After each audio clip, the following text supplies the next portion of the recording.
दोस्तों, आज के इस वीडियो में बात करेंगे बिहार जमीन सर्वे 2024 के बारे में।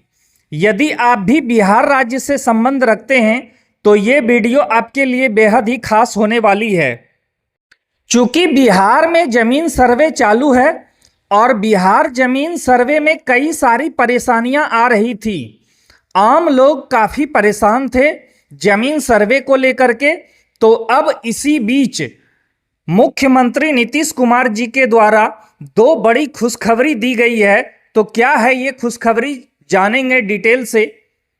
राज्य के बिगड़ते हालात और चुनावी माहौल को देखते हुए भूमि सर्वे पर नीतीश सरकार का बड़ा फैसला। नियमावली में होगा संशोधन, साथ ही सभी गरीबों को मिलेगी 5 डिसमल जमीन फ्री। अफवाह पर ध्यान ना दें, पूरी खबर, आवेदन, पात्रता, दस्तावेज समेत जानेंगे पूरी डिटेल। सर्वे नई नियमावली के तहत कैसे भरेंगे फॉर्म, गलतियों से कैसे बचें, सब कुछ जानेंगे डिटेल से। तो बने रहिए हमारे साथ अंत तक वीडियो में। वीडियो थोड़ी सी लंबी जरूर हो सकती है लेकिन बहुत कारगर है। सर्वे का सबसे मुख्य उद्देश्य यह है कि पुराने खतियान की जगह नए खतियान को स्थापित करना, पुराना खतियान अपडेट करना। ये इसलिए क्योंकि जमीन की खरीद बिक्री और पूर्व के मालिकाना हक वालों की मृत्यु के बाद इसमें बदलाव किया जाना जरूरी है।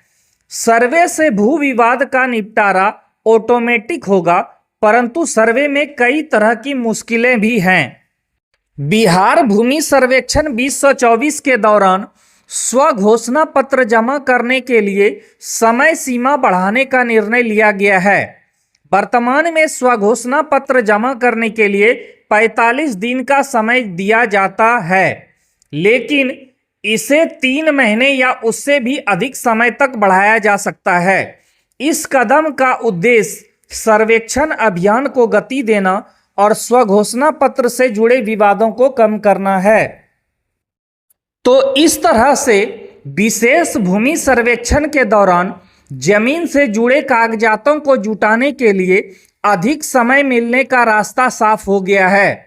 इसके लिए बिहार विशेष सर्वेक्षण एवं बंदोबस्त नियमावली 2012 के नियम 3(1) में संशोधन का प्रारूप तैयार हो रहा है। देरी सिर्फ इस मुद्दे पर हो रही है कि नई सीमा क्या हो, इस पर डिसीजन लेना बाकी है। औपचारिकताएं केवल शेष रह गई है। भूमि सुधार मंत्री डॉक्टर दिलीप जायसवाल ने पिछले सप्ताह कहा था कि कागजात जुटाने के लिए रैयतों को 3 महीने तक का समय दिया जाएगा। विभाग में एक राय यह भी आ रही है कि क्यों न इसे 4 या 4.5 महीने तक के लिए बढ़ा दिया जाए। आकलन यह है कि एक बार स्वघोषणा पत्र वाला विवाद समाप्त हो जाए तो सर्वे अभियान सुचारू रूप से चल सकेगा। इसे अब तक की सबसे बड़ी बाधा के रूप में माना जा रहा है। तो अब जमीन मालिक को चिंता करने की कोई जरूरत नहीं है। सरकार का मानना है कि ज़्यादा समय मिलने पर ज़्यादातर लोग अपने कागजात समय पर जमा कर देंगे। इससे जमीन विवादों को सुलझाने में मदद मिलेगी और सर्वे का काम भी तेजी से होगा। यह विशेष भूमि सर्वेक्षण इसलिए किया जा रहा है ताकि जमीन के रिकॉर्ड को पारदर्शी और आधुनिक बनाया जा सके। सभी अंचलों में समान रूप से यह सर्वेक्षण हो रहा है और इसमें नई तकनीकों का इस्तेमाल भी किया जा रहा है। यानी अब सभी कागजातों का और नक्शों का डिजिटलीकरण भी किया जा रहा है। इससे भविष्य में जमीन से जुड़े विवाद कम होंगे और डिजिटल रिकॉर्ड सही रहेंगे। सरकार ने इस कार्यक्रम को सफल बनाने के लिए हर जरूरी इंतजाम किया है। किसानों और जमीन मालिकों से सरकार ने आग्रह किया है कि वे इस प्रक्रिया में सहयोग करें और अपने दस्तावेज को सही कराएं ताकि भविष्य में किसी भी तरह के जमीन विवाद से बचा जा सके।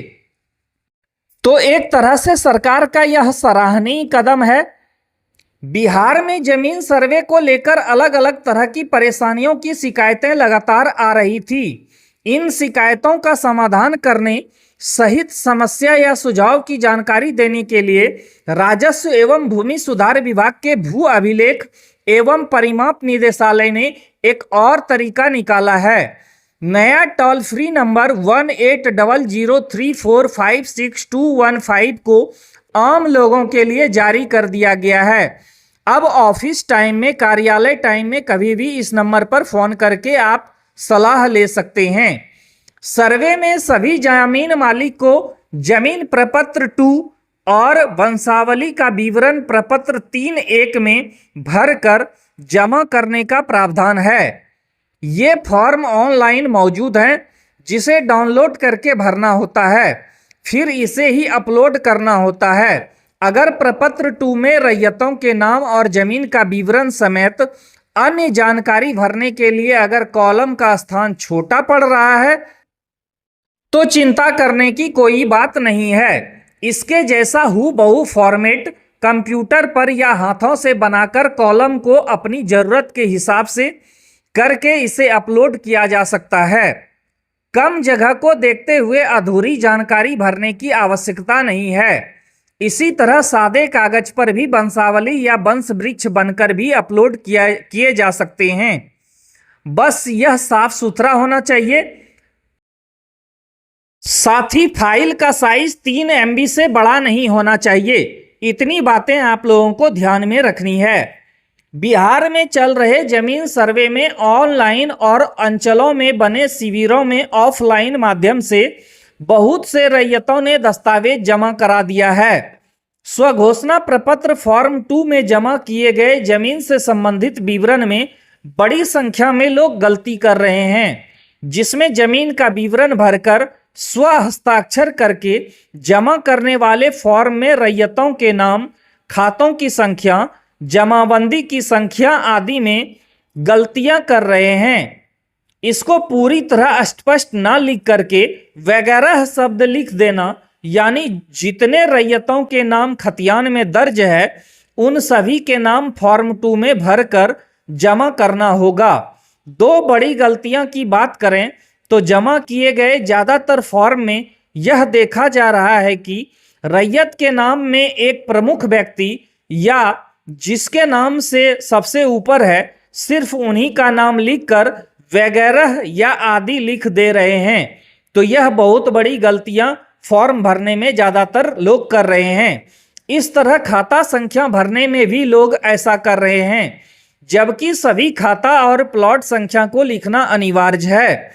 जिन लोगों ने इस तरह की गलतियां करते हुए स्वघोषणा पत्र को भरकर जमा कर दिया है, वे लोग फिर से इस प्रपत्र को भरकर जमा कर दें, नहीं तो दावा आपत्ति करना होगा और भूल सुधार के समय वगैरह के स्थान पर दस्तावेज में अंकित सभी रैयतों के नाम, तमाम खाता एवं प्लॉट नंबर को अंकित करना अनिवार्य होगा।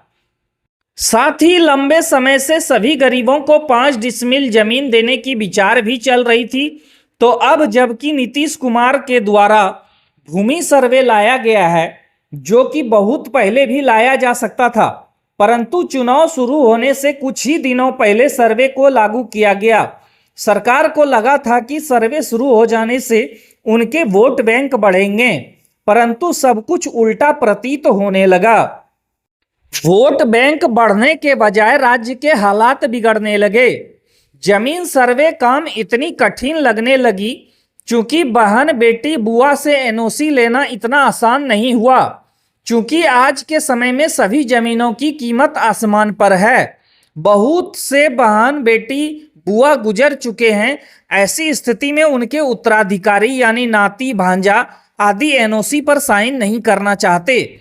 उन्हें भी जमीन की कीमत दिखाई देती है, जो कि स्वाभाविक है। सरकार ने बेटा और बेटी यानी भाई और बहनों को बराबर हिस्सा का अधिकार दिया है, तो उन्हें लगता है कि सरकार हमें हिस्सा दे रही है तो हम क्यों छोड़ें, जिसके कारण हर घर में लड़ाई शुरू हो गई। बिहार सरकार जमीन या अन्य जमीन मालिकों का जमीन जो बाहुबली लोग कब्जा जमाए हुए हैं, वो लोग भी भड़क उठे। साथ ही विपक्षी गण ने भी मौके का फायदा उठाने में कोई कसर बाकी नहीं रखा। 18 सितंबर 2024 को नवादा जिले के मांझी टोला इलाके में दलितों की बस्ती में 34 घर जलाए गए। जांच में जमीन विवाद को इसकी वजह माना जा रहा है। इस तरह राज्य के बिगड़ते हालात को सही करने और चुनाव में अपनी पकड़ को मजबूत करने के इरादे से मुख्यमंत्री नीतीश कुमार का बड़ा निर्णय लिया गया है कि अब जमीन सर्वे में जिनके पास कागजात नहीं हैं उनको 3 महीने या इससे भी अधिक 4 महीने तक का समय दिया जाएगा। इसका मकसद जमीन सर्वे को कंट्रोल में लेना है। जमीन सर्वे को लेकर के जो माहौल खराब हुआ है उसी को सुधारने की कोशिश की जा रही है। इतना ही नहीं, सरकार के द्वारा वादा किया गया है कि सभी बेघर गरीबों को यानी गरीब परिवारों को 5-5 डिसमल जमीन फ्री में दिए जाएंगे ताकि वे परिवार अपना घर आशियाना बना सके। जमीन के साथ ही उन्हें पक्के के मकान के लिए ग्रामीण क्षेत्रों में 1,20,000 और शहरी क्षेत्रों में 2,50,000 रुपये भी मिलेंगे। तो उम्मीद है कि चुनाव के पहले सब कुछ जो है गरीब परिवारों के खाते में आएंगे, पैसे भी और साथ साथ जमीन भी मिलेंगे यानी कागजात भी मिलेंगे। बिहार सरकार ने भूमिहीन परिवारों को 5 डिसमल जमीन देने की योजना शुरू की है। इस योजना के तहत राज्य में रहने वाले सभी भूमिहीन परिवारों को 5 डिसमल जमीन मिलेगी। यह योजना दलित, पिछड़ा और अत्यंत पिछड़ा वर्ग के परिवारों के लिए है। अगर सरकारी जमीन उपलब्ध नहीं है तो सरकार जमीन खरीद करके भी देगी। इतना ही नहीं, यदि आप जनरल कैटेगरी से हैं और भूमिहीन हैं तो आप भी इस योजना के पात्र होंगे। हालांकि 5 डिसमल जमीन खरीदने के लिए भी सरकार आम आदमी को 60,000 रुपये प्रति परिवार पैसे भी बैंक खाते में देगी। तो इस तरह आप किसी भी जाति, धर्म, संप्रदाय से हैं, यदि आपको घर बनाने के लिए जमीन नहीं है तो आप इस योजना के लिए आवेदन कर सकते हैं।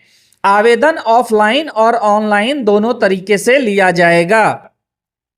तो अब 5 डिसमल जमीन और आवास देने की प्रक्रिया एक्शन मोड में चलाई जाएगी सरकार के द्वारा। ऑफलाइन आवेदन के लिए आप अपने वार्ड मुखिया, पंचायत सचिव के पास फॉर्म लेकर उसे भरकर जमा दे सकते हैं और ऑनलाइन के लिए आप ग्राहक सेवा केंद्र, प्रज्ञा केंद्र, ऑनलाइन कैफे से भी फॉर्म अप्लाई कर सकते हैं। अगर आपके मन में कोई सवाल हो तो हमें कमेंट में ज़रूर लिखें, हम आपके सवालों का जवाब जरूर देते हैं। तो इस तरह से यदि वीडियो पसंद आई हो तो लाइक ज़रूर करें और चैनल को सब्सक्राइब कर लें। धन्यवाद।